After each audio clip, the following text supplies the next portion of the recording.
Hello everyone. My name is Kamala Carmen. I am the parent organizing liaison for the consortium schools and also the mother of two consortium school graduates. This is the final session of a four-part Zoom series we're calling Where Thinking Thrives.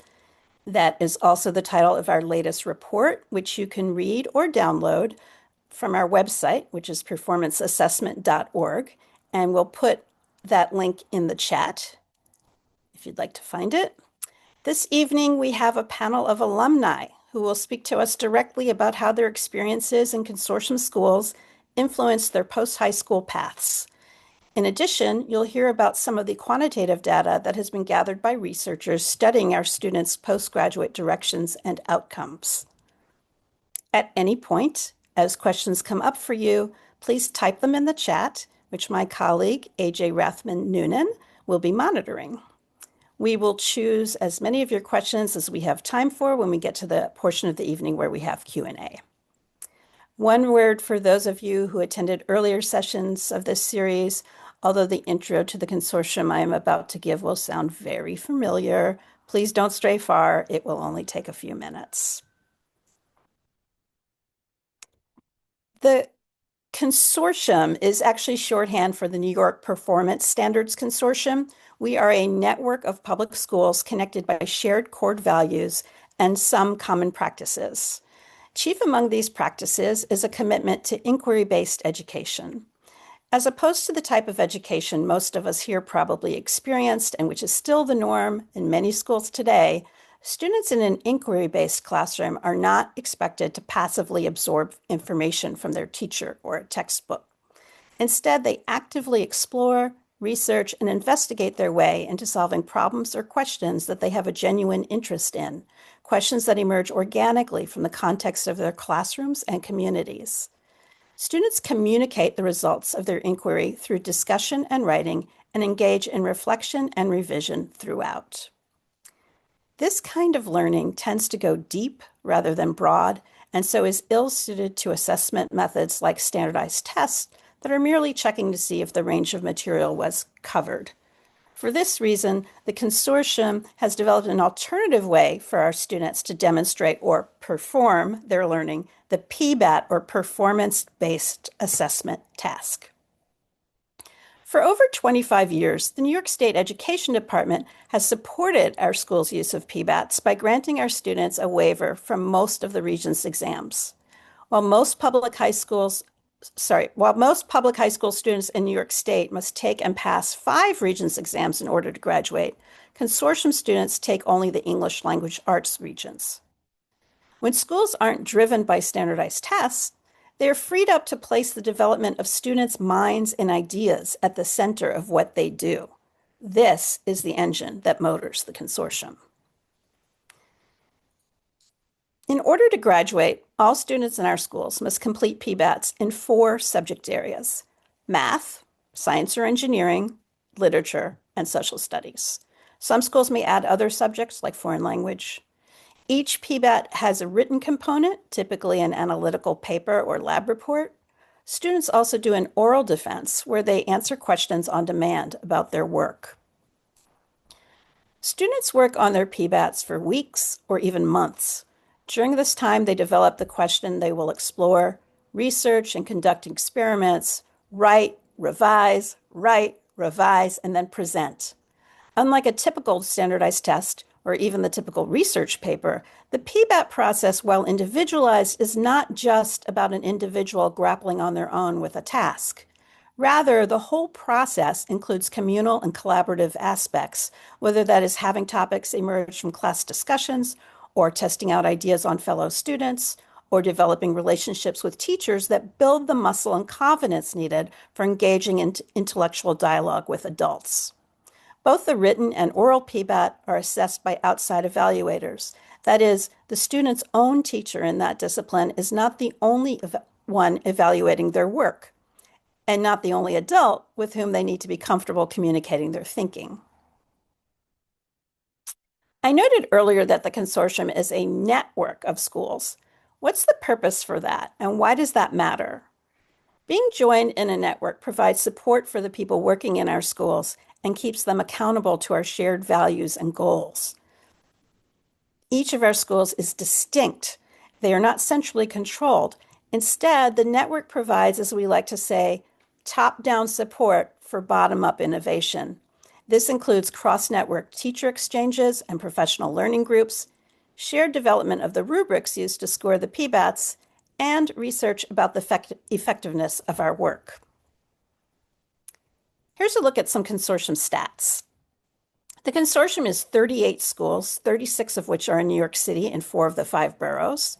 The other 2 are in Rochester and Ithaca. The group of schools is very diverse. 7 of our schools are transfer schools that serve students who typically have not had success in their previous schools. 5 are international schools, which serve newly arrived immigrant students. And 6 are 6 through 12 schools, meaning they have middle school grades in addition to the high school grades that all other consortium schools have. The majority of our schools are unscreened. The graphs on the right compare consortium schools in green to other New York City schools in orange. As you can see, consortium schools as a group actually serve a higher needs population than New York City public schools as a whole. This slide shows something remarkable. Our students are outperforming their peers when it comes to four-year graduation rates. The difference for students with disabilities, as you can see in that second to bottom bar graph on the left, is particularly noteworthy. And that good news continues beyond graduation. Consortium schools outperform the city and the country on college enrollment and persistence, meaning staying enrolled in college. Our guest presenter tonight, Dr. Michelle Fine, was instrumental in conducting the research that lies behind many of these stats, and we're pleased that in just a few minutes she will speak about her research on the consortium in more detail. Speaking of Dr. Fine, I'll end this intro with this quote from her and one of her research partners regarding data about consortium graduates who attended CUNY colleges. They conclude that the tendency of consortium students to outperform their demographically similar peers is especially pronounced for Black males, writing that, quote, they're noticeably more likely to persist in college and to receive higher grades. But before we hear from Dr. Fine, let's start now by putting a human face to the data. We've assembled a panel of graduates of consortium schools to share with you some of their reflections and experiences. Panelists, along with the basics, that is your name, the school you graduated from, and what you're up to in this current phase of your life, please share with us your most memorable experience while a student in a consortium school. And I'll call on you in alphabetical order by your first name, starting with you, Bashir. Hello, everyone. My name is Bashir Juara. I went to International Community High School in the Bronx. After International Community High School, ICHS, I went to Government Community College for 2 years, which is where I obtained my associate degree and then transferred to Hunter College, which is a 4-year school. For another 2 years, obtained my bachelor's. Took a 1-year gap, and now I'm in Cambridge University in England. One of my favorite memories in consortium school at ICHS is so many, but I think is the deep connection that I have with people that work at ICHS and that are still working at ICHS, such as the principal, Ms. Verena, Dr. Katz, who is just recently retired from the construction work, and Mr. Adames as well, who's currently a teacher, and lifelong friends that I have from ICHS. I think the fact that it is community oriented, that aspect makes my time at ICHS even more memorable. Good evening, everybody. My name is Elsabeth Franklin, or Elsa. I attended the New York Institute for Collaborative Education from middle school through high school, and now I am a senior at Clark University studying sociology and Spanish. And my most memorable moment at NICE was actually during the pandemic when a book club was introduced as an elective. And this book club was led by somebody who is incarcerated and on death row. And this was a completely unique experience for most people at the school. And we were able to read books and analyze books in a unique manner and build relationships with Keith Lamar, the person that was leading the book club. And even after high school, I'm still able to keep in contact with him. But yeah, that has been the most memorable experience. Hi everyone, my name is Ramjelia Espinosa. I attended the Laboratory School of Finance and Technology in middle school and in high school, graduating in 2019, where I went on to attend Baruch College, where I graduated in 2023 with a bachelor's in business administration with a focus on finance. Um, I now work in the finance industry as a risk analytics associate at a company called BlackRock. And I would have to say that my most memorable experience in high school was co-founding the very first investment club at my school with the help of my math teacher. I would say that this club was instrumental to where I am today because it really helped solidify my interest in pursuing a career in finance. I will now pass on to Raymond. Hello, good evening, everybody. My name is Raymond Quinones. I am an alum from Humanities Preparatory Academy.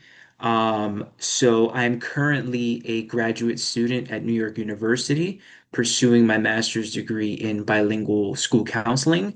I would say my most memorable experience, it's hard to narrow it down to just one.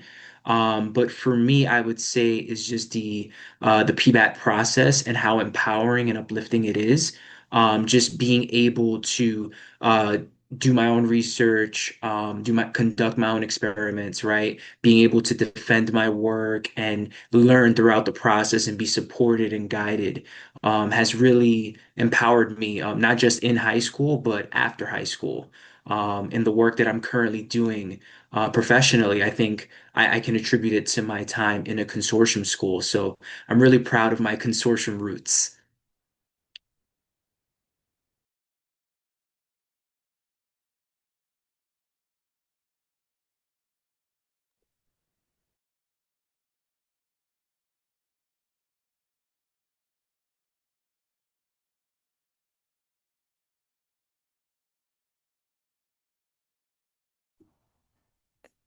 Thank you so much. Um, I'm having a little bit of a problem with my video, but I'm just going to keep on talking to you because I think you can hear me. So thank you so much, panelists. I have the great honor now to introduce our special guest presenter for tonight, Dr. Michelle Fine. Michelle is a distinguished professor of critical psychology, women's studies, social welfare, American studies, and urban education at the Graduate Center of the City University of New York, and founding faculty member of the Public Science Project, a university community research space designed in collaboration with movements for racial and educational justice. She is also the author or co-author, editor or co-editor of more than 20 books and policy briefs. Michelle's networks and collaborations are international in scope. She was recognized as Professor Extraordinarius at the University of South Africa and has researched and taught in universities and institutes in Brazil, Cyprus, England, New Zealand, and South Africa. Recently admitted to the National Academy of Education as a scholar, expert witness in litigation, a teacher, and an educational activist, Michelle characterizes her work as centering on the questions of justice and dignity, privilege and oppression, and how solidarities emerge across movements, in schools, and in prisons. She has also been honored with so many professional awards that it would take me the rest of our allotted time together to list them all, so I will just mention the Lifetime Achievement Awards bestowed on her by the American Psychological Association and the American Educational Research Association. Take it away, Michelle. Thank you, thank you. I'm really delighted to be here tonight. Most of the young people that you've met who are graduates of these schools, all very accomplished. I've just met in preparation for this webinar, but I must say that Bashir Jawara and I co-presented with a couple of other colleagues just this summer in Greece at a conference on refugees and international. And it was very clear from our conversations that a lot of the confidence, intellectual sense of creativity and imagination that Bashir presented with came from his incredible training inside consortium schools. What I want to do in 10-ish, 15 minutes is really talk to the parents or prospective parents on the line. And if you have questions at any point, please put them in the chat and I'll try to address them. I have had the joyous opportunity to work for about 20 years with consortium schools, the entire network, subgroups like the international schools, a group of alternative schools. And then most recently, we have been quantitatively tracking the consequences of a consortium education on those students who move through CUNY. So I'll end there. Next slide, please. You know, as I was preparing, I realized that the consortium is like a set of concentric circles, absolutely dedicated to inquiry, collaboration, reflection, and transformation. If I were a parent of a student thinking about what school should my child be a part of, what school community should I be a part of, I would think seriously about what it means to be a part of a network of 38 schools, all very, very diverse, dedicated to intellectual rigor, student creativity, teacher professionalism, and deep, deep inquiry at multiple levels. So as you could see on this slide, starting with the PBATs, as Kamala suggested to us, the PBATs are student-designed inquiries. In order to graduate from these schools, your child will have to generate a set of 4, 8 PBATs in order to graduate. And it might be in math. Bashir, I'll ask you about your math PBAT later. It might be in history, it might be in English, it might be in science, it might be a PBAT in their original language. And what they have to do is they work for a year or more on a question of their own design, supported by multiple educators, and then defended in front of a panel of insiders and outsiders. So as a university professor, I've often been an outsider on these panels. And one of the things that's quite beautiful is some of these PBATs are just stunning. And you're gobsmacked and can't believe a young kid could create it. And others are like not yet done. And you say to a young person, this is gonna be gorgeous work, but it's not complete. There were some questions you didn't answer. And these young people know how to take that feedback and revise their work. They get extensive feedback from adults, extensive revision, and then they get to present it again publicly before a panel. That's not like a failure. It's like a dress rehearsal for one's intellectual life. But inquiry is not only available and encouraged among students, also among educators. Across schools, educators come together and do what are called moderation studies, where educators from, let's say, 6 schools are all reading the same set of student essays. They're ranking them, not reading them, not comparing them, but are they competent? Are they not yet adequate? Are they superior? They have a very tight matrix, rubric by which they assess these papers. And then the teachers, as a professional community, are inquiring, why did you think this was exceptional? Why did you think it needed more work? So you've got educators engaged in a professional community. In addition, as you'll hear in a few minutes, we've done extensive research on graduate follow-ups because these educators aren't happy just producing gorgeous schools that beat the odds, that over-enroll kids with social disadvantage and graduate them and send them to college, but they actually want to know, how are they doing? How can we improve our practice quantitatively and qualitatively? We've done studies on teacher retention. Well, you'll see newspaper articles that many schools in New York have long-term subs or vacancies. You won't find that in the consortium. Teachers tend to stay on and stay on for a long time. And as Raymond suggests, many of the teachers come from the consortium. I don't know about you, but I wouldn't go back to my high school. But these teachers had such an intellectually rigorous experience in their high schools that they come back with an obligation to educate the next generation. So we've been doing work on that. We've been studying what kind of civic engagements, activism, and social justice commitments do young people have beyond high school. And we've been across these studies looking at how relationships with educators and with peers build an intellectual community and academic culture of trust that has consequences for achievement, postgraduate achievement, and community engagement. So I'm going to touch on each of these kind of like tapas, like small plates.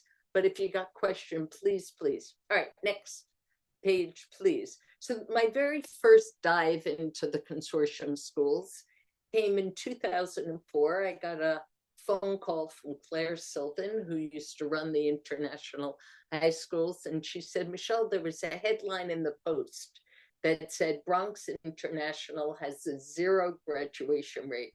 And I'd like to bring you and your researchers on to actually study what is our graduation rate.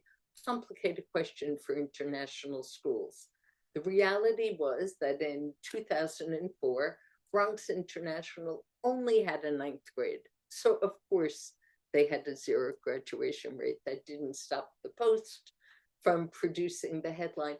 What was interesting though is instead of Claire just bashing the Post or writing the letter, she used it as an opportunity to involve myself, and then we brought in a bunch of graduates from the internationals to work as co-researchers in the same way that I was working with Bashir as a co-researcher to interrogate what's a realistic graduation and dropout rate.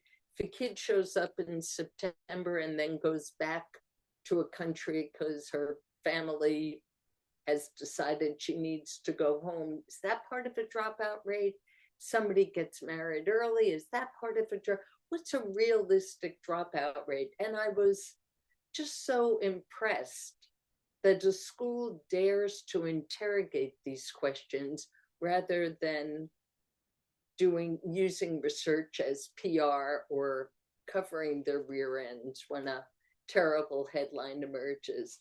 This is an example of, we had a whole group of alumni draw maps of what their college journeys were like and where their high school experience continues to live on in their bodies. And one of the things that became evident, this young woman went up to Oneonta, and it was cold and it was rainy and it was very homogeneous ethnically, and she experienced discrimination and pain.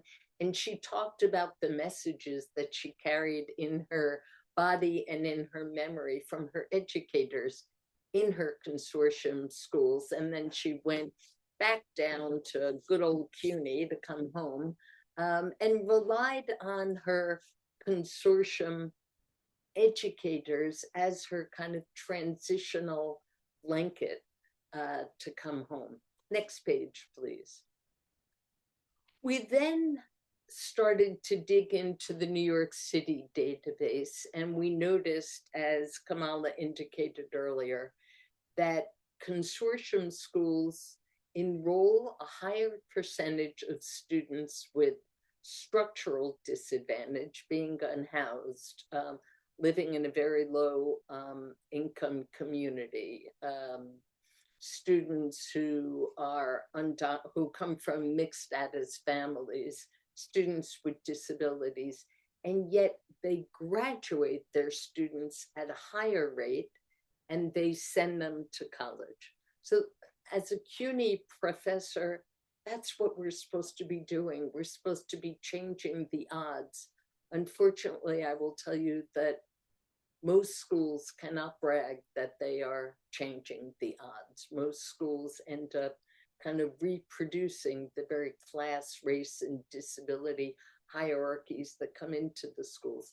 Consortium schools change the odds. So Laurie Chage, who's now Dr. Laurie Chage, had been a teacher in consortium schools. Her dissertation at CUNY was to interview graduates of consortium schools at private university, like Elspeth, who's at Clark. And she said to a large sample, so we have evidence that you graduate high school, go to college, and graduate college at a higher rate than your peers. How do you explain that? And while her dissertation is quite brilliant, and I won't spend time summarizing it, basically what she found was when they're asked to write a paper, and I'm going to ask the graduates about this, that's like a walk in the park for these kids. They're used to writing papers. They're used to defending their ideas. They're used to doing research. And they were so surprised to have like roommates who were freaking out with a 20-page paper. They're also used to taking feedback and revising, not as a point of shame or critique, but as an opportunity to improve their work. They know that adults are actually resources. That is, for the most part, not happening in test-based schools, where you might get your tests back 6 months later, you won't look at it. If you failed your Regents, you failed it. If you did well, you did well. You don't get the evidence. You don't get to revise it. You don't get the feedback from intimate educators. So the capacity to revise, which I'm worried is a dying art with AI and with test-based and technology-based assessments, these young people know how to take feedback. The third big issue that they talked about was when they hit a bump in the road, and all college first-year students hit a bump in the road, but working class kids more so. My mom gets sick, my brother drops out of school, my dad gets deported. Pick your social injustice. These are the young people who are experiencing it. When a lot of working class kids hit a bump in the road, they exit higher ed. They're like, I'm out of here. This isn't for me anyway. I wasn't made for this. I got to go help my family. Consortium kids, when they hit a bump in the road, and we'll hear from them, they hit bumps. They find a grown-up either at their university or from their high school to give them feedback, support, resources, just another perspective. So they know how to trust adults, which is, again, a dying skill. I'm hearing more and more about schools where kids are plugged in and you can download mandated curriculum onto their tablet, and teachers are checking whether or not their earphones are working. If you're looking for that kind of school, you can get off the webinar now. If you're looking for a school where young people are surrounded with adults who want to see their gifts and support their needs, I think the consortium, I sound like a sales agent. I don't really need to be doing that, but all right. Next. We also did a project on the alternative schools. There's a whole set of schools in the consortium where young people have had a hard time at their prior school, then come and return.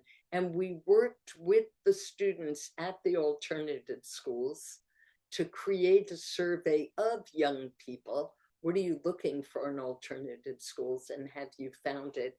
And we produced this report, and the artwork is actually done by a student. And I hope you can hear that students are relied upon to be researchers, to be authors, to be analysts, to be artists, to be writers, and to present their research in Greece. Next. The big study that I suspect some of you have heard of, a few years ago, we decided to actually do a systematic analysis of consortium graduates who end up at CUNY, but it was a double research project. So we were tracking cohorts of consortium schools that ended up at any CUNY in the city, community colleges, four-year colleges, CUNY BA. But in addition, CUNY had decided in 2008, I'm embarrassed and ashamed to say, to jack up the SAT scores, because you'll remember 2008 was a year of Great Recession, and many private school students were leaving the privates and going to the SUNYs, and many SUNYs were leaving the SUNYs and coming to the CUNYs. So a kind of better, using traditional, not very reliable indicators of better students were coming to CUNY. So unfortunately, CUNY jacked up its SAT score requirements to 500 to get into the four-year colleges. 500, for whatever reasons, is a very high cutoff score for urban kids. So Ann Cook and myself met with CUNY to set up what we called the pilot. That is, the consortium schools, college counselors, and Rachel is here with us tonight. The counselors would cull the applicants who scored below 500 and recommend them to CUNYs nevertheless, and suggest that they get into four-year schools.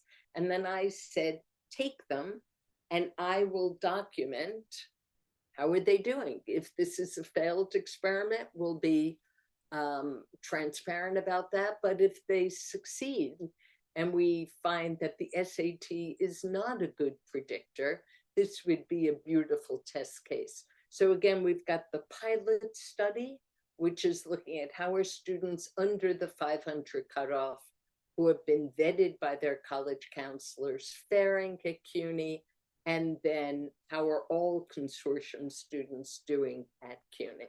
Let me just say something about the pilot study. In the beginning, CUNY admissions, like, oh, it's such a pain. It was so much easier, just divide them by 500. We've got two stacks. We'll take the over 500 if they are eligible for our schools, and the under 500s we'll throw into the community colleges. And then they started reading the PBATs. And we interviewed these college counselors, and they just kind of fell in love with the kids and couldn't believe young people in high school were producing deep, rigorous, complicated English essays comparing two genres of writing, or math problems, or science experiments on lead in the soil, or writing on the Vietnam War from 3 different historic perspectives. So CUNY then, and CUNY is my employer, CUNY then decided to change its portal so that now CUNY is able to accept PBATs as part of a student's application, because I'm just, yeah, so CUNY is now willing to, so they changed their portal because these admissions officers, who you can imagine a very hard time, they have tens of thousands of applications to sift through. They decided that getting a holistic view of a graduate was a much more compelling way to assess student quality than simply dividing by a number, which they knew to be influenced by social class, language, race, ethnicity. So what we concluded in this study was that consortium students begin high school more educationally and economically disadvantaged than their peers, and yet are more likely to graduate from high school, attend college, and persist in college. We published this while they were still going through the college process. We are in the midst, next slide, please. We're in the midst of looking at 6-year graduation and 8-year graduation. And this is more like a hold your popcorn and I'll come back to you with those findings soon. But what we found from this preliminary analysis was the consortium sends more students who are Black and Latinx to CUNY than the New York City public schools proportionately do. CUNY is disproportionately Asian American and white. And there were more kids coming from the Bronx because of the consortium than traditional high schools. And then when we were comparing the pilot students, remember the ones who had scores below 500, they were faring as well as, if not better than, their New York City public school peers. They persisted longer, they had higher GPA and greater credit accumulation. They were more likely to be in the SEEK program where they get special support. And the impact of the consortium was particularly impressive in the community colleges and for males of color. Go ahead, next. We then did a deep dive into the Bronx because some of the Bronx schools were particularly interested in how are our students faring at CUNY. And again, these are preliminary data, but as you can see, consortium students, particularly African American and Latinx, consortium students were disproportionately African American and Latinx in terms of who's going to CUNY, and they were also had either graduated over 4 years or a large percent were still enrolled after 4 years, and 21% were not accounted for. And so those educators decided to go back and contact those students, find out what's happening, begin to have reunions. Again, this is for me as a researcher, the best use of research for institutional inquiry and transformation, not just either as a PR brochure or as a shaming headline. Next slide, please. Go ahead. Next slide. Next slide. That's all to say that the Bronx consortium schools are really bringing gifts to CUNY that I fear we might not have in significant numbers from the Bronx were it not for the consortium schools.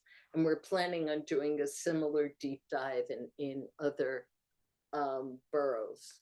We're trying to figure out what percentage of consortium students are still enrolled even after the 6 years.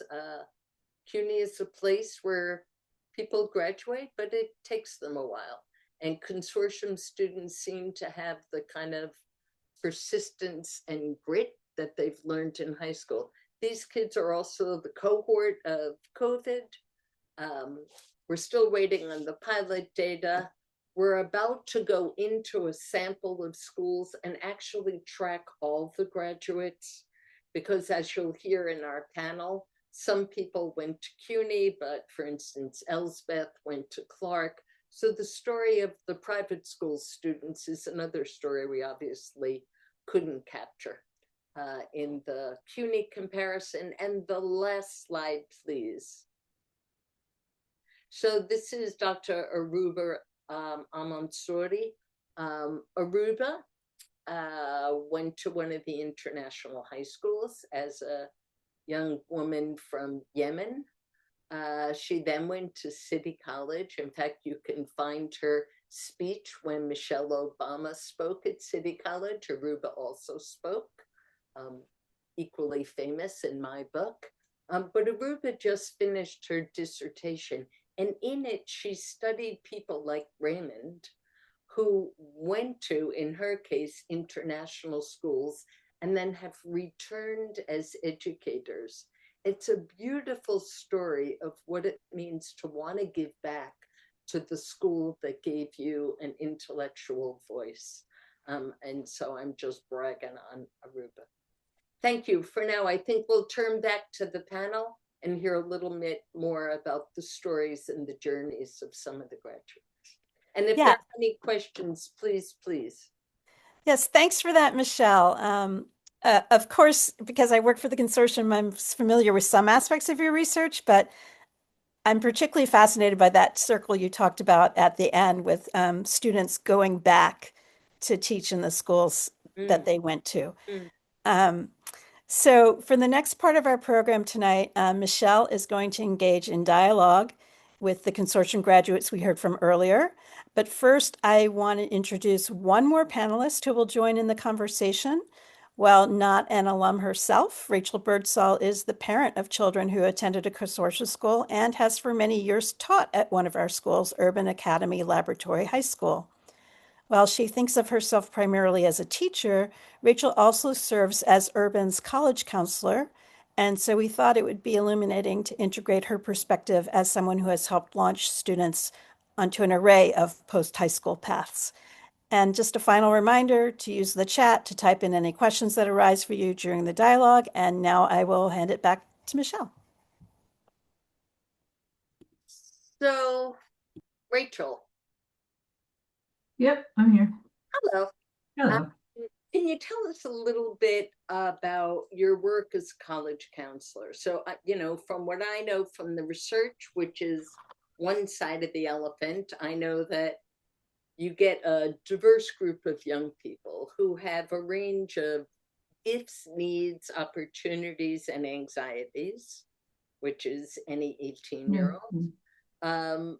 But maybe a lot more family responsibility, pressures, stay in the city, leave the city, not cost family a lot of money, care for grandparents, kids. So what are the kinds of relational dynamics or what are the issues that you're having conversations with young people? You must be in college shopping season right now, right? Well, they're finalizing their sort of the May 1st So, deadline is looming. So tell us, give us an insight into what those conversations are like as they're considering college and as they're finalizing their decisions. I mean, we work with them all the way. I work at Urban Academy, so I'm speaking for my school, and we're a transfer school largely, but we're working with students from the minute they come to us, whether it's midway through 9th grade or 10th grade or 11th, in the sense that we're getting them out to college campuses every semester, and we bring our alum back, the alum who are currently in college, to talk to our students to sort of just give them a sense of what college is, get them on college campuses, doing our best to have them feel like that's a place where they belong, and also what it is that they like in a particular college. So that's part of what we're doing. By the time spring of junior year rolls around, we're working with students and families. I think one of the things I've realized as a counselor, because I've worked with many friends' children also, I think we work really in a lot of ways like private, like some families who pay for private counselors, because we know the kids so well and the families that we can really tailor, we're small schools. I've taught a lot of these students in the classroom, so I really know who they are. So that's part of, I'm not meeting them for the first time and sort of coming at them with random questions. I know who they are, and we have these ongoing dialogues. So that's part of it. I think also we coach them very intensely through the writing process, which is another thing that often these like big schools don't really have the time to do, and we know the kids well, and that's part of what we do. We advise them on financial aid so the families trust us and know us, and that's what we're doing, junior and senior year, but also a role I continue to have with kids who are in college when things come up. And then we're working, like you said, very carefully with them now, looking at financial aid packages, looking at what their options are and trying to get them to campuses if they're still trying, making decisions about leaving the city. We're often helping them get, back on campuses so they can make those decisions. So it's all very personal, Yeah. and Yeah. individual. It sounds very careful, like full of care. I live in Montclair, New Jersey, and there was a woman, like Renee Rabinowitz, and everybody paid her $1 trillion to do what you do. And so it ended up being a very elite, like privatized college access. And it sounds like you're suggesting college counselors in consortium schools, and this has been my experience working with them, see this as like a public commitment that every child should have 4 years to be thinking toward college, exposed to, aware of, um, with peers and family and educators thinking through what are the options. Yeah. So it's not happening in November of their senior year. Oh no, we're meeting with students, the juniors right now, weekly. So it's an intensive process, and it takes different shapes at different times, but it's, a lot of what we're doing now is just exploring and talking about what they've already seen. So Kind of gorgeous. All right, can we hear from, we're going to turn to the young people, but don't leave us, Rachel. We'll get back in here. Jelly, can you tell us a little bit about where you are now, how you made the decision to go to college? And I think when we first met 5 minutes ago, 2 nights ago, you talked about the incredible experience of having so many adults who had kind of surrounded you, supported you, scaffolded your decisions, that you, I don't want to put words in your mouth, but I think you kind of said you didn't feel like you were making the decision to ultimately go to Peru College. Can you talk a little bit about that experience? Yeah, of course. I mean, I think that for me and probably many or several other students in conservation schools, particularly my school, many of us were first generation students. My father, he didn't even attend high school. And my parents, I'm the oldest, so I was always the translating of the documents person. I was always the speak on the phone and schedule the doctor's appointments person, the translating at all the appointments person for my family. So um, when it came to time to apply to colleges, well, I honestly didn't know where to start. And my parents, they couldn't necessarily help me with the application process either. But I was so grateful to have college advisors and even the dean of the middle school, who was my technology teacher when I was in sixth grade, literally go and say, okay, tell me all the schools that you've been accepted to, or apply to this school, you have a good chance of getting in. And just really helping me throughout the process. So much so that even when I did receive my financial aid packages from some schools, they were willing to speak to boards and write recommendation letters in order to get me more funding. I ultimately did decide to go to Brew College for mostly just the financial aspect of it and the fact that I would be basically completely covered. And Brew did offer a lot of great, it had a great reputation for people that wanted to study business. And honestly, I don't regret that decision at all. And even when I was in college, I would always still reach out to that support system, and they would reach out to me and ask me how I'm doing and how are things going. So honestly, so grateful for the community of people that stood behind me and with me throughout that entire process, and even after the process itself. So beautiful. And so you went to a 6 through 12 school? Yes, I did. Yeah. And where do you work now? I work at a company called BlackRock now. Uh-huh. And you do finance work? Yes, I do risk and quantitative analytics. Yes. And if any of the parents online want to hire you to help them do their taxes, you're available, I assume. I don't know if I can do taxes, but I can definitely help you set up your 401k, your Roth, your investment accounts, all of that. I can definitely help with that. See what the consortium can do for you. Thank you, honey.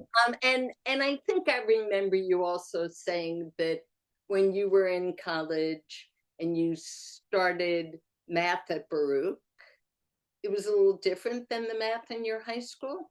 Oh, it absolutely was. So can you talk about that transition a bit? Yeah, I mean, consortium schools, I think that it was one thing that I did learn, especially because of the PBATs, was not just knowing the materials and knowing the equations, but knowing how to apply them to real life situations. Yeah. Even my PBAT itself, it was algebra 2, but the way we had to calculate, I think, the best route to get to school from where we live or something like that, along those lines. And it was applying that algebra that we were learning to real life situations. And so when it came to college, the math, yes, it was a little bit harder than what I was used to. But I had already, I feel, the skill set to be able to manage things that were new. And I approached math, which is it became one of my favorite subjects, with the mentality of seeing how these equations that I was learning could apply to real life situations. Um, and that's a lot of the like all of finance. Honestly, it involves math and equations, but it's knowing how to apply them to real life situations. And I feel like the fundamentals of having those PBATs in place and what I learned in high school and even middle school, it really prepared me very well to be able to take on my classes, know about economics, but also know about the math behind the economics. And even today when I apply those same equations to risk analytics as well. So, yeah. Wow, wow, charming, smart, and slightly intimidating. Thank you. Elizabeth, so your journey was a little different, right? You ended up going to a private school, yeah? Mhm. And talk to us about that process and what about your high school kind of prepared you Mhm. for going to Clark, which had to have been a novel environment. Yeah. Like Ramjelli, I had a very supportive a network of people who helped me through the application process. I had my family, I had my college counselor, Carolyn, and I also had teachers who were so willing to help me write my essays, give me letters of recommendation. And so that aspect of applying was really, really nice. And I actually hadn't heard of Clark during this until I started talking to Carolyn. She was able to help me after understanding like my passions and what I was looking for in a school, which was very similar to the values that NICE had. She was able to give me like my safety schools, the reach schools, and schools that were kind of in the middle. And I was happy to apply to all the schools I applied to. And I was looking forward to going to the one that gave me the most money. And Clark was it. I got a full merit scholarship from Clark. And Clark is very similar to my high school and middle school, in that there's small classrooms. Um, it's diverse, and it's in a city. And so those components all kind of came together for me to pick Clark. And as a student, I think my high school definitely prepared me in the the writing skills, the interpersonal skills, um, when it comes to being comfortable talking with authority figures and asking for help and asking for the feedback on essays. It was very scary for me to come to school here at Clark and realize that they give you an essay assignment and then you submit it. And there's no unless you ask for it, there's no feedback, rewrite it, feedback, rewrite it. And I had to learn that a little bit later on into my first year. But yeah, that definitely affected my first semester of being at Clark University. You know, it's interesting. Both of you seem to be suggesting that college had a very different culture than your high school, but that there was something about the high school experience that allowed you to figure out how to navigate a new experience rather than feel like I don't belong here, I don't get it.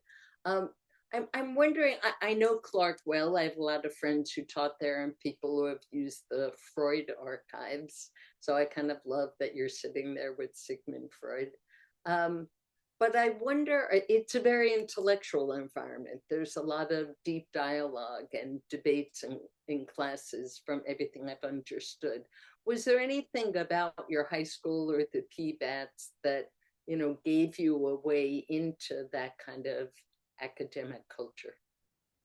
Yeah, I think m most of what I learned, the skills I learned in high school have helped me become a successful student in college. Um, for example, just the idea of like a student being comfortable talking to authority or giving a presentation is something huge that I didn't have to struggle with in college because I did it all through high school. Um, and it's genuinely one of those things that I came into college with and like heard people being like, oh, I can't present for 5 minutes. Like it's just impossible. I was like, I had to do this for 5 subjects in high school, and they were like 30-minute presentations. And then again, the comfortability with talking to my professors, asking for help, going to office hours, those are things that I did on the daily in high school. And there was not there. I don't really have a, I guess. I'm not as intimidated with authority um, as a lot of students could be, especially students that come from like my racial background. And I think NICE was really formative in helping me become more better at advocating for myself. That's really insightful. I think I told you last time I teach doctoral students, but more entitled students, students who went to wealthier high schools, who come from like they call me all the time, they ask for feedback, they give me papers, they don't mind knocking on my door, they don't mind showing up at my house, they know I work for them. And more working class students or students who went to public schools, I often find have to be encouraged to do that, a little intimidated, shy, maybe ashamed. And as I told you, by the time the paper is due, my entitled students have given it to me 3 times. I've given them feedback, and it's got me all over it. So I think it's brilliant. And the other students might hand it in like the 11th hour or the 12th plus hour with a lot of trepidation. So it's so beautiful to hear you talk about the experience at NICE that gave you the kind of chutzpah, sense of entitlement, good entitlement, not just privilege, but yes, you're entitled to your professor's time and intellect and office hours. Really love you. Lovely. When do you graduate? I'm graduating in a few. Oh, when did I graduate from high school or when I'm graduating from college? College. I'm graduating in a few weeks from undergrad. Oh, consider this an early party. Yeah, I will. Your Thank you. family must be very proud. Very Yes. proud. All right, Bashir, where are you hiding? I'm here. Hey, Bashir. Hi, Bashir, Dr. Han. uh, so there's something that you told me when we were in Greece, that one of the difference between consortium students and your peers at Hunter is that when there's a class conversation, the consortium students, do you remember what you said? Yes. Yeah, go ahead, tell the audience. Yes. So the the one thing about consortium schools, especially during the PBAT process and the oral defense, where you have to defend your project, it helps you to build confidence, to be involved in dialogue, in conversation, to ask questions, because mostly the entire process you are dealing with a problem that in order to solve it, you must ask questions, right, to get to the answer. And if you get used to that habit, you constantly, even in classroom, in the lectures, in debates, you constantly asking questions. Sometimes it can be annoying even to the professors, but that is something that you are used to. And in classrooms at Hunter, some of us that went to consortium schools, we have a we are more used to raising our hands, asking questions, being involved in classroom conversations compared to non consortium students, the ones that did not go to the consortium schools. And I find that very helpful because in order for you to really benefit from the lecture as well, sometimes asking those clarifying questions helps a lot. You might not know in that very moment, but the clarifying questions helps you to make sense of the lecture and make connections outside of the classroom as well, because that's what the entire PBAT process is about. It's not only limited to what you are researching about, but the general connections as well outside of the project. So I'm not going to ask you to show off and tell us that you were president of the student body at Hunter and that you just completed your master's at Cambridge in England. I won't embarrass you, although I just did. But I do want to, can you tell us what your PBAT was on? Or Yes. Yeah. My PBAT was on Zeno's paradox, which is I call it walk into the door. That was the first time I was introduced to the ideas of math, like decimals and fractions. I never had experience with math until high school. That's where when I came to New York at the age of 17, and my first math class was in algebra, where I saw X and Y. I was lost. I was completely lost because I thought math was always about numbers, but then to deal with algebra, X and Y. But specifically my math project, we walk into the door, which is that you are walking to a door, the idea of infinite and finite spaces, a door that you can never reach.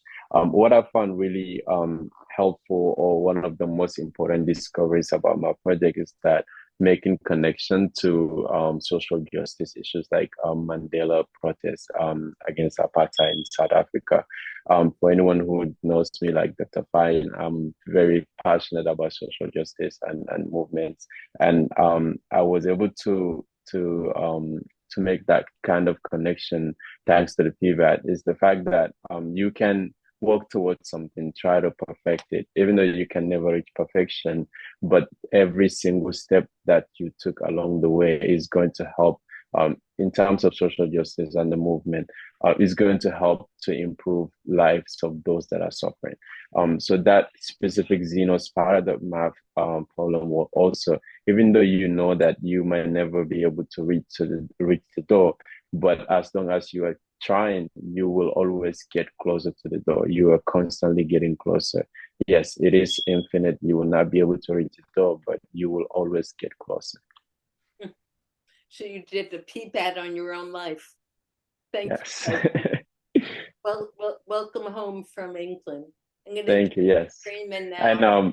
And go ahead. we still have one more semester. England, Cambridge and Oxford have these terms that are it's not common. We have 3 terms, 3 semesters, and the final term that we have is only working on the dissertation, so the complete writing process. So we will only be meeting with our supervisors. There will be no lectures. So I'll be going back next week to start that process of 2 months of only writing the dissertation, constantly meeting with the supervisor. Like you said, the students that are mostly entitled, they are the ones that usually submit their dissertation a couple of drafts in advance. I have like many of the alumni here, I now have the idea of like entitlement because of my consortium experience, which to submit multiple drafts in advance, get feedbacks, ask clarifying questions, any audit or anything else that might help me in the process of writing. So we are in that process right now. Wait, the audience is dying to know what's your dissertation on, and then Oh yes, absolutely. ahead. Yes. Sorry, I'm taking too much time. I'm super excited about my project. I'm studying development studies. Whenever I mention development studies, people ask what kind of development. Yes, it is not computer development. It is development in terms of like international development. Like it could be infrastructure, global economy. But my specific dissertation is about the impact of USA aid cuts in initially it was sub-Saharan Africa, but I had to narrow it down to the Gambia because it was very broad. So I'm researching about the USA aid cuts in the Gambia. Um, what kind of groups, or is it impacting the Gambia's economy in general? If it is, in what ways? If it is not impacting the entire economy in general, what groups is the USA aid cuts impacting? So that is the research that I'm doing.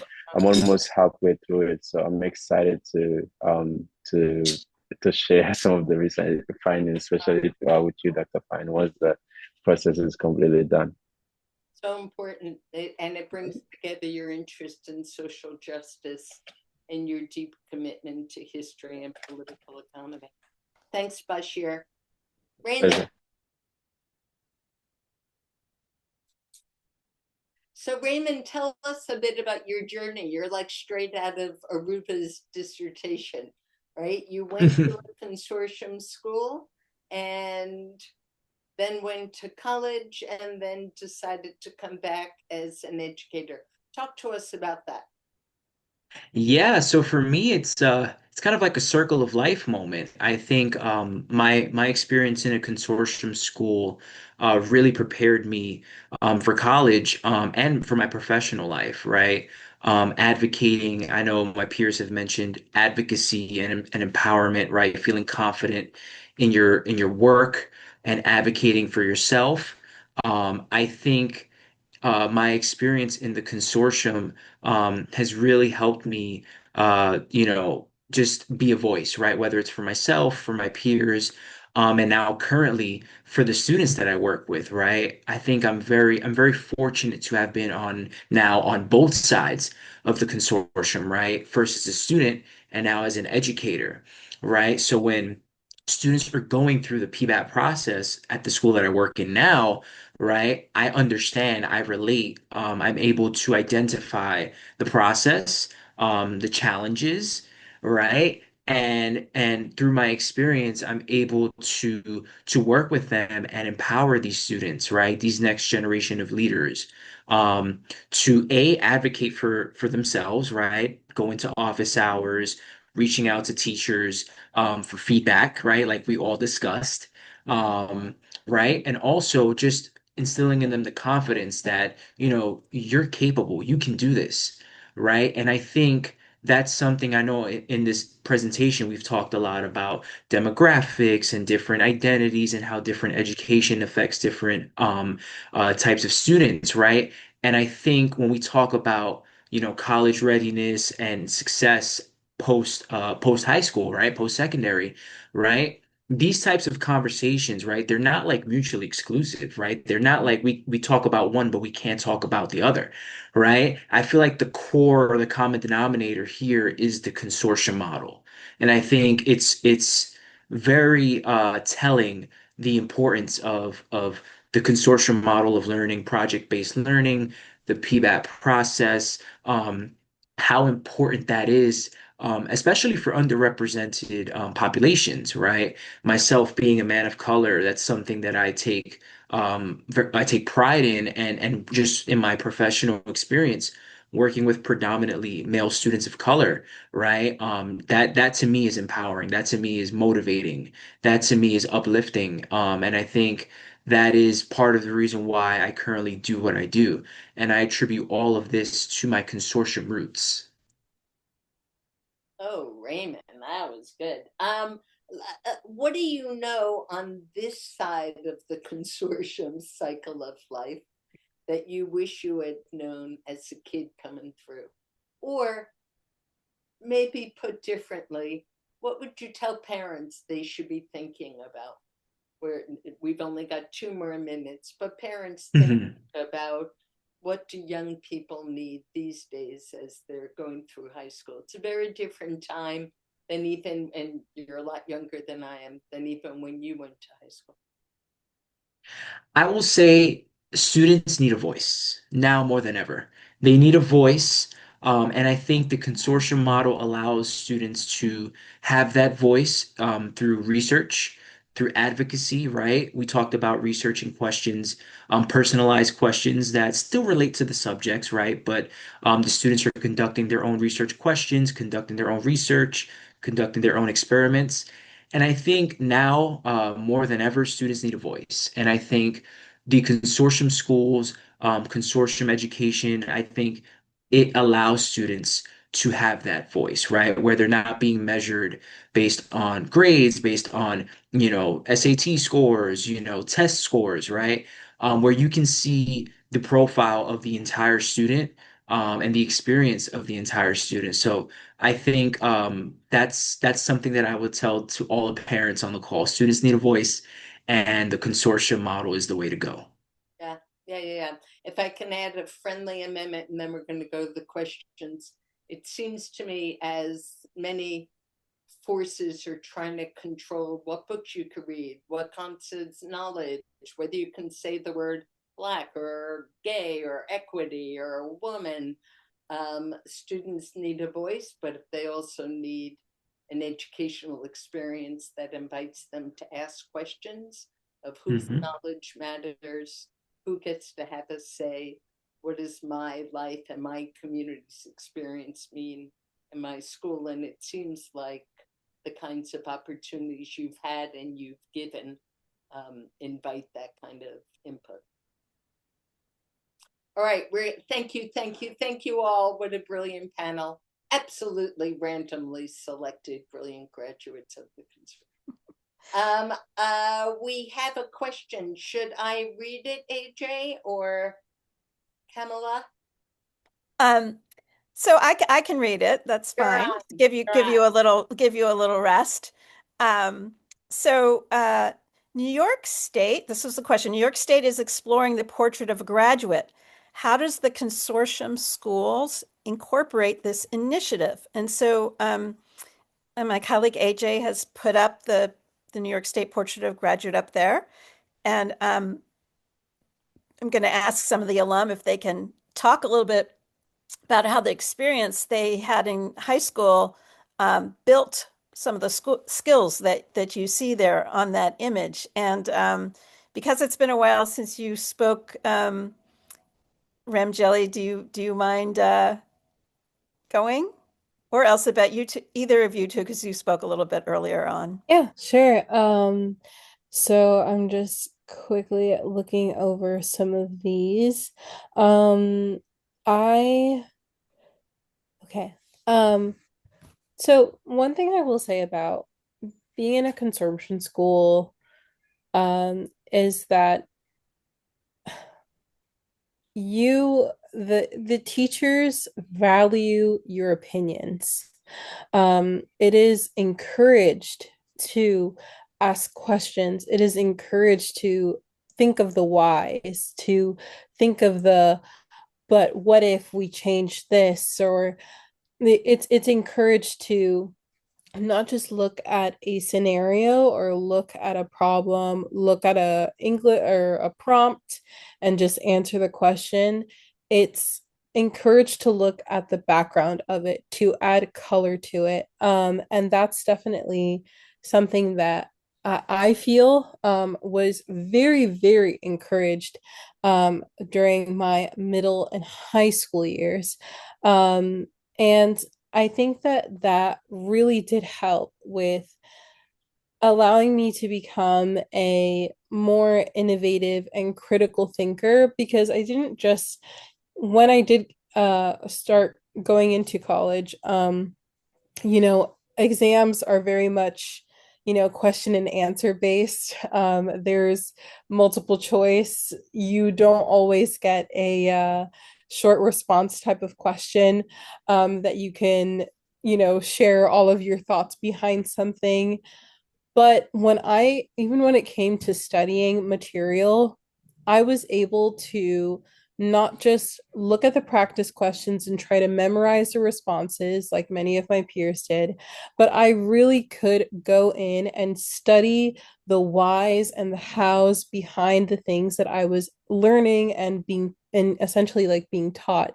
And I think that that's one big thing, like a huge difference between myself and my peers that I especially noticed in college when I was surrounded by people who attended regular regent schools, is just how, for them, it was much more of like a memorization kind of process, as where for me, I had been taught to not just take information for what it is and just try to stick it in your memory, but to really think critically about it and think of how it applies to different areas of the learning material that you're being taught, not just like what you're learning throughout that chapter, but how does you learned in chapter 1 apply to chapter 5. And these are things that I learned from high school, how everything that I was taught from ninth to 12th grade, it tied into one another. It's not like we learned material and we disposed of it after we finished a year or after we finished a semester or the unit and we did our unit test.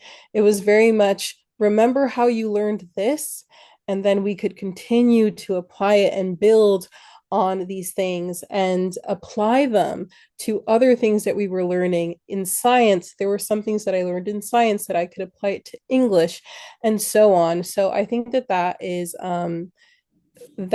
a huge distinction.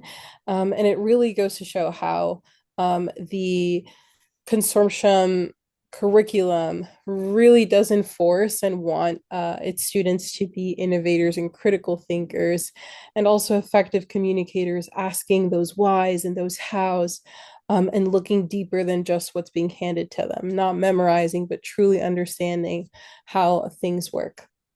I hope Thank I you answered your so question. much, Ramjali. Like that's such an impressive answer.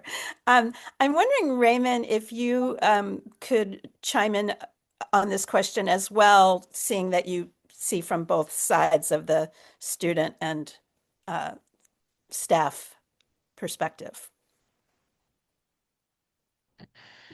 Yeah, so from my experience as I look at the portrait of a graduate, right, there are all of these values or these experiences, right? I can personally speak as a student, as a former student. I definitely was prepared for.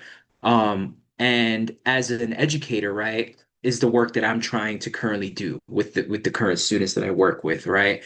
So as I look at these experiences, these values here, I think of I know I talked a lot about being an effective communicator, right? And we've talked about defending our work through oral debates and defenses, right? But also just being a critical thinker, I think, is another one that really stands out. Um, analyzing if you're given, statistics, if you're given, piece of research, right? Analyzing, right? Asking questions, but why is this so? And what other variables play a part in why I'm reading what I'm reading, right? Or I'm, listening to what I'm listening to or watching what I'm watching, right? And I think it all contributes to the consortium experience, right? And I look at reflective and being future focused. Um, when we talk about, preparing yourself for the future, whether it's I say this to the families when I do welcome orientations and recruitment for the school that I work in, right? We're not just thinking like short term, whether it's, graduation or passing, this marking period, passing this semester, right? Um, Thinking about what can I do to improve, right? If I'm struggling somewhere, right, in a particular subject, in a particular field, right? What type of work can I put in? What type of assistance do I need? And I think a lot of my peers earlier mentioned, just advocating for yourself and feeling comfortable and confident in asking for support. And I think the consortium consortium schools, in my experience, I think they do a really good job in creating that community, that sense of support of, I got your back, right? And empowering the students to advocate for themselves and reach out for support, but also to challenge students, right? Why is it that your stance is this, right? And that this is where the research comes into play and the practice and the preparation comes into play, right? So I think from a student perspective, right, you're getting so much support. You're getting a different way. I know when I was a student and I found out I only had to take the English Regents, right? That was different for me than what I was expected to do, right? Going into high school, right? But I gained so much in a sense of like research, confidence, right? Different perspectives, right? I know I forget, I'm sorry, one of my peers mentioned it earlier talking about perspectives, right? I remember one teacher in particular who taught about different perspectives from taught history from the lens of different perspectives. And that to me, it sticks with me today as I'm wrapping up a semester in graduate school doing research papers, right? So all of this it's phenomenal, and I think if everyone has the opportunity to enroll into a consortium school, I strongly advocate for that because what you learn, the support that you have, and the confidence that you build as a student and then eventually as a professional, right? It's second to none. Thank you so much for that answer. And we're getting close to the end of our time, so I'm going to skip asking you directly, Bashir, but I think, clearly what you spoke to already spoke a little bit to the global citizen aspect of that portrait for a graduate graphic. So now we have one last question that I want to throw to Rachel, the college counselor and teacher from Urban. And this question came in the registration form. Actually, there's kind of two parts to this question. How do consortium schools support students in translating their academic work, such as PBATs and coursework, into credentials or narratives that colleges and other institutions understand, given the absence of standardized tests? And kind of a corollary to that, does not taking the regents in high school lower your chances for the college of your choice? It's not exactly how that was worded, but I So if think that's there's it. I'm babysitting my sister's dog with dementia, so apologies if you hear it in the background. The Regents doesn't affect the students at all. The SUNYs would be the one, the schools that would look at them, and the CUNYs, and they know our students very well, and it's not an issue. And I think in terms of how we translate, there are multiple ways. I think one way, as the advisor, as a college counselor, I am writing an in-depth profile of the student. It's part of what we do as the counselors, sort of we know the student and we help them highlight the things about themselves that make them shine and make them who they are. And a lot of that is their work. So the students and their teachers and advisors can really talk about some of these really impressive projects that the students have done in ways that, are quite spectacular. I just brought a group of students up to Bard to visit the college, and there happened to be the counselor who was the New York rep who had just read some of my students' applications and just interviewed one of the students who ended up getting a full ride to Bard as an HEOP student. And she was telling me and all my students who were very impressed by this conversation just how much his individual work and certain papers that he was able to talk about sort of had moved this whole committee into, so these experiences come through in the portrait that we paint of them when we send them off to college. And they know how to talk about their work also. And I would say, their work, one of the PBATs often gets submitted. Many private colleges particularly ask for writing samples or for a piece of work. So, a lot of these, one of these big papers often gets submitted to the college. So it's part of, and we have in our school profile a description, sorry, of the PBAT work. So there's a description there. And then we often end up talking to admissions officers at the college about particular students, and that work is what we talk about. I hope that answered. the question. Yeah, I think you did that. That was good and right on time for me to say. We're so grateful for Elsabet, Ramjali, Rachel, Raymond, and Bashir for sharing their insights with us. Thanks so much. And thanks to everyone who's logged in from home to join us tonight. If you weren't aware, tonight's webinar was the final session of a 4-part series. You can see in this image what the other sessions were if you missed any of the previous ones, or you would like to pass them on to your friends or school community. The recordings are available on our YouTube channel now. The link is link to the playlist is in the chat, and they will be up on our website shortly. And here's our website and other online spaces where you can explore the consortium further. We also invite you to join our mailing list. The sign up link is also in the chat. And good night, and thank you so much for coming.